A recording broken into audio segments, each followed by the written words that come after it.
केंद्र की मोदी सरकार शनिवार यानी 1 फरवरी को अपना पहला पूर्णकालिक बजट पेश किया। इस बार भी पिछली बार की तरह वित्त मंत्री निर्मला सीतारमण बिहार पर ज़्यादा मेहरबान दिखी। बता दें कि निर्मला सीतारमण ने बजट पेश करते समय बिहार में ग्रीन फील्ड एयरपोर्ट बनाने का ऐलान किया। आज हम आपको बताने जा रहे हैं कि यह ग्रीन एयरपोर्ट क्या होता है। इसके बारे में हम विशेष रूप से चर्चा करेंगे और ये बताएंगे कि ये पॉलिसी कब आई और कैसे लागू होती है। भारत सरकार द्वारा देश में ग्रीन फील्ड एयरपोर्ट के विकास के लिए एक ग्रीन फील्ड हवाई अड्डा, शॉर्ट में इसको GFA बोला जाता है, पॉलिसी 2008 में तैयार की गई थी। इसके मुताबिक अगर कोई राज्य सरकार सहित कोई भी डेवलपर हवाई अड्डा विकसित करना चाहता है तो उसे एक उपयुक्त साइट की पहचान करनी होगी और हवाई अड्डे के निर्माण के लिए पूर्ण व्यवहार्यता अध्ययन करना होगा। इसके बाद उसको साइट क्लियरेंस के लिए केंद्र सरकार को एक प्रस्ताव प्रस्तुत करना होगा और उसके बाद उसको सैद्धांतिक मंजूरी दी जाएगी। बता दें कि अभी देश में 10 ग्रीन फील्ड एयरपोर्ट हैं, जबकि सरकार ने 21 की मंजूरी दी है। अब 3 और बिहार में ग्रीन फील्ड मिले हुए हैं। अब आइए आपको हम बात करते हैं कि आखिर यह ग्रीन फील्ड एयरपोर्ट क्या होता है। तो आपको बता दें, ग्रीन फील्ड एयरपोर्ट का निर्माण ऐसे जमीन पर होता है जहां पहले से कोई निर्माण कार्य नहीं हुआ होता है।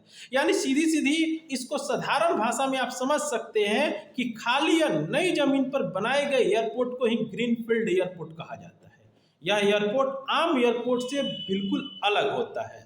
यह शहर से काफ़ी दूर बनता है, जिससे शहर में मौजूद एयरपोर्ट के ट्रैफिक को कम किया जा सके। ऐसे एयरपोर्ट बनाने में पर्यावरण का विशेष ध्यान दिया जाता है। पेड़ पौधे के अलावा हर जगह जगह पर झाड़ियों को भी छोड़ दिया जाता है। आपको बता दें कि ग्रीन फील्ड एयरपोर्ट के पास इतनी जमीन होती है कि बाद में इसका विस्तार किया जा सके। आपको बता दें कि ग्रीन फील्ड एयरपोर्ट के पास इतनी जमीन होती है कि बाद में इसका विस्तार किया जा सके। तमाम तरह की आधुनिक सुविधाओं पर्यटन के लिए बहाल की जाती है। सरकार नए सिरे से भूमि का अधिग्रहण करती है और फिर ग्रीन फील्ड एयरपोर्ट को विकसित किया जाता है।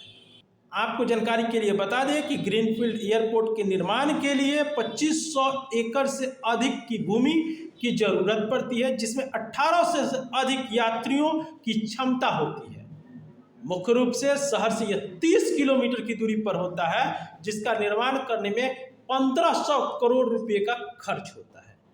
अब आपको ये बात समझ में नहीं आ रही होगी कि आखिर इस एयरपोर्ट को बनाने से हमको क्या फायदे हैं।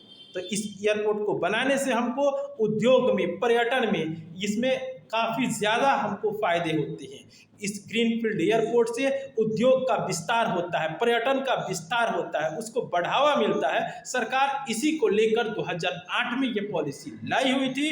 अब बिहार को 3 नए ग्रीन एयरपोर्ट फील्ड मिले हुए हैं। देखिए कहाँ कहाँ ये बनाया जा रहा है। उम्मीद है आपको ग्रीन फील्ड एयरपोर्ट के बारे में पूरी जानकारी मिल गई होगी। क्यों महत्वपूर्ण है, कैसे बनाया जाता है, कितनी जमीन चाहिए और कितनी राशि। इन सब के जानकारी के बाद फिर मिलते हैं किसी और मुद्दे पर। तब तक हमें दी इजाजत। नमस्कार।